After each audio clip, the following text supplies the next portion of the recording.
E aí, gente, beleza? Sejam muito bem-vindos aqui a esse nosso curso de matemática financeira.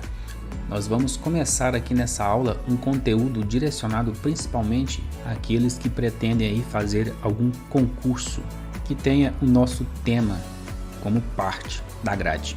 Eu vou tentar ser o mais claro possível em todo o conteúdo.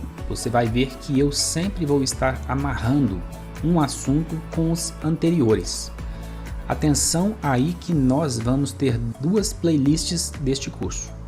Uma direcionada às aulas e outra direcionada a exercícios das respectivas aulas, beleza?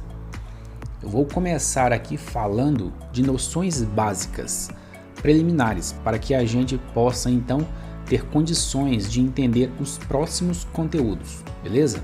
Então, sem mais enrolação, bora começar aí a nossa aula?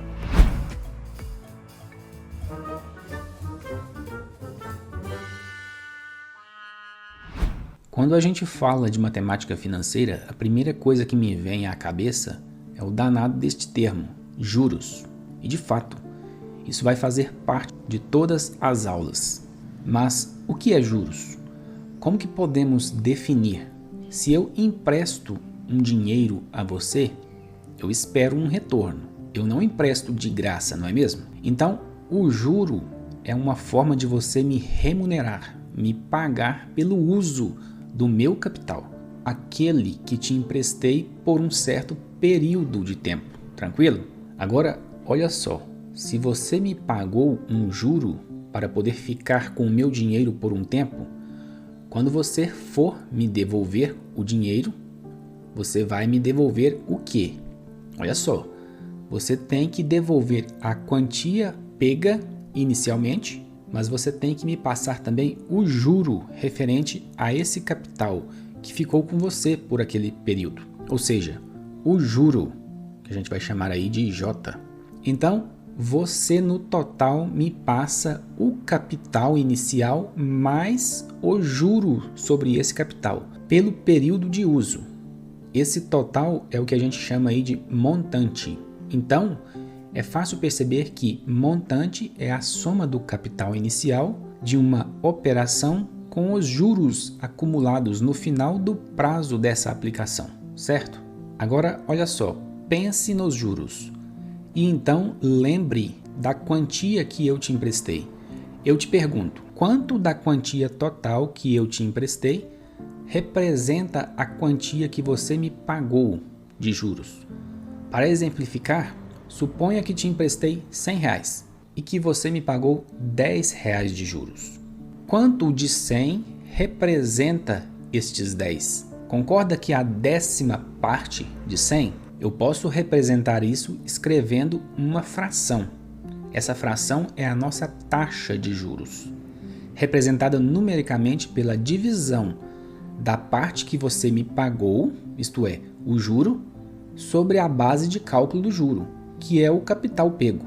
Então, taxa de juros é a porcentagem do capital que será paga a título de juros após um dado período de tempo. Beleza? Tranquilo até aqui, né? Observe que essa taxa, ela se refere a um período. Qual período? Aquele que nós combinamos que ao transcorrer este período, você deverá me repassar o juro. A gente diz que esse é o período de capitalização. A gente costuma representar ele por letras minúsculas. Por exemplo, vamos supor que essa taxa seja dada ao dia. Então, ao transcorrer um dia, você deve me pagar um juro referente a essa dada taxa. Então, esse período vai depender de como foi acordado a operação. Pode ser uma taxa de capitalização mensal, digo, ao mês, ou ainda ao bimestre, ao semestre, ao ano, e se quiser, podemos definir outros períodos ainda. A gente pode representar essa taxa de juros de duas formas, uma forma percentual e outra forma unitária. Observe aqui a tabela. Na primeira coluna temos a representação percentual, por exemplo, 10% ao mês, ou ainda 2,5% ao ano.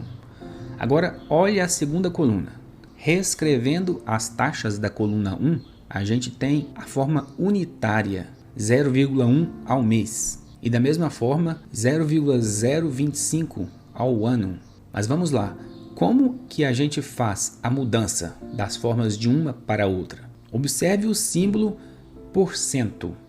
Esse símbolo ele significa dividido por 100. Então fica 10 dividido por 100. Essa é a fração que representa a taxa. Se reescrevermos ela no número 10 dividido por 100, é igual a 0,1. Da mesma forma, 2,5% é 2,5 dividido por 100, que é igual a 0,025, beleza? Bem intuitivo. Mas, e se eu quiser mudar não a forma de expor a taxa, mas a unidade de período da taxa? Por exemplo, se eu quiser passar a forma percentual de 10% ao ano para o período de ao mês. Vamos lá, vamos montar uma tabelinha. Vou nomear as colunas com os períodos que me interessam. Um período que foi dado e outro o que eu quero. No caso, me foi dado ano, beleza? E eu quero passar para mês. Os valores de ano nós temos, é 10%. Em um ano, beleza? Agora eu quero uma taxa que eu vou chamar de I, para a unidade de um mês. Nós vamos montar uma proporção, ou seja, uma igualdade de razões. As razões serão os dados das colunas. Como que fica? Primeira razão é 10% sobre um ano, beleza? E vou igualar a segunda razão, que é I sobre um mês. Atenção, digo atenção, sempre que você for montar essa proporção para mudar as unidades, obedeça à seguinte regra.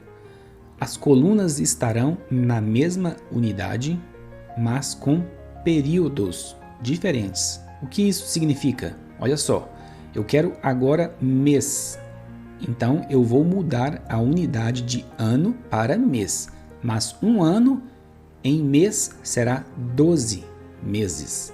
Observe que as colunas, ou seja, as razões, estão na mesma unidade, mas períodos diferentes. Uma é um mês, a outra é 12 meses. Agora é só resolver a regrinha de 3 simples, beleza? E aqui, só para aproveitar o momento, eu tenho aí um vídeo no canal onde eu ensino tudo de regra de 3 simples e composta. E essa questão de formar a proporção, eu vou deixar aí na descrição do vídeo um link para essa aula, beleza? Mas continuando, se desenvolvermos essa proporção, vamos obter a nova taxa de I, igual a 0,83% ao mês, beleza? Vamos fazer outro exemplo aqui para fixar. Supor então que eu quero 120% ao ano para ao bimestre.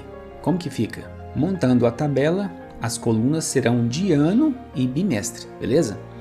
Montando a igualdade das razões para formar a proporção, teremos então que lembrar da regra. Mesma unidade nas colunas e períodos diferentes. Então, mudando as unidades fica. E eu mudo para a unidade que me interessa, no caso, bimestre. Observe que as razões estão com a mesma unidade, mas os períodos são diferentes. Uma é um bimestre e a outra é 6 bimestres.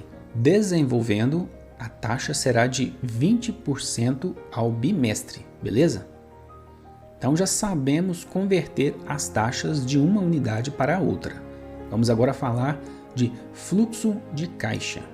No meu fluxo de caixa, ou eu vou chamar aí no meu bolso, ao longo de um dado período, entra ou sai dinheiro. Então, no fluxo de caixa, a gente trata das entradas e saídas de dinheiro ao longo do tempo. Pode ser o nosso caixa, pode ser o caixa da empresa, beleza? A gente vai fazer um gráfico desse fluxo de caixa, ou seja, um diagrama de fluxo de caixa. Observe aqui nesse gráfico o eixo das abscissas. Ele representa o nosso tempo. Agora, nas verticais, nós vamos representar as entradas e saídas. Seta na vertical para cima significa entrada. Seta na vertical para baixo significa saída. Observe então as entradas e saídas ao longo do tempo. Então, agora que a gente sabe desenhar um diagrama de fluxo de caixa, vamos fazer ele para aquela fórmula que a gente definiu no início para o nosso montante. Como que era? Montante era igual a capital mais juros. Vamos pensar no seu bolso. Você pegou um capital comigo na data 0. A partir daí, o tempo começa a contar. À medida que o tempo for passando, o capital que você me deve vai aumentando com o juro. E quando você for me pagar, você vai me pagar um montante igual ao capital mais o juro. Beleza? Ficou claro? Então, gente, entenda que capitalização significa incorporar, somar o juro ao capital. Lembra do período da taxa? 5% ao ano significa que, ao se passar um ano, o capital será incorporado de um juro sobre o capital de 5%. Um ano é o período de capitalização. Mas existem duas formas diferentes de se incorporar esse juro ao capital. Eu tenho certeza que você já sabe. E aí, quais são? Isso mesmo. Capitalização simples é o juro simples e capitalização composta é o juro composto. No juro simples, o juro de cada período é constante, pois é sempre calculado sobre o capital inicial. Já no juro composto, o juro de cada período de capitalização é calculado sobre o montante do período anterior. Tranquilo? Então, nós conhecemos o que é a taxa de capitalização. Vejamos outras definições de taxas que se relacionam com essa. Por exemplo, a taxa nominal. A taxa nominal é aquela cuja unidade de tempo não coincide com o período de capitalização. Essa serve como referência e dela é possível nós obtermos a taxa de capitalização pelas transformações aprendidas. Outra taxa que vamos falar sempre é a taxa efetiva. Essa é a taxa que realmente a gente utiliza nos cálculos, pois a sua unidade de tempo coincide com a unidade de tempo da taxa de capitalização. A gente tem ainda a taxa equivalente. Dizemos que duas taxas são equivalentes quando aplicadas sobre um mesmo capital por um mesmo prazo, produzem o mesmo juro, ou seja, por consequência, o mesmo montante. Nas próximas aulas a gente vai falar bastante disso aí. Relembrando uma das taxas que falamos aí atrás, a taxa proporcional. Taxas proporcionais são aquelas que formam uma proporção. E essa proporção é formada pela igualdade de duas razões. E entenda a razão como divisão. Essa divisão ela é formada pela divisão da taxa pelo seu respectivo período de capitalização.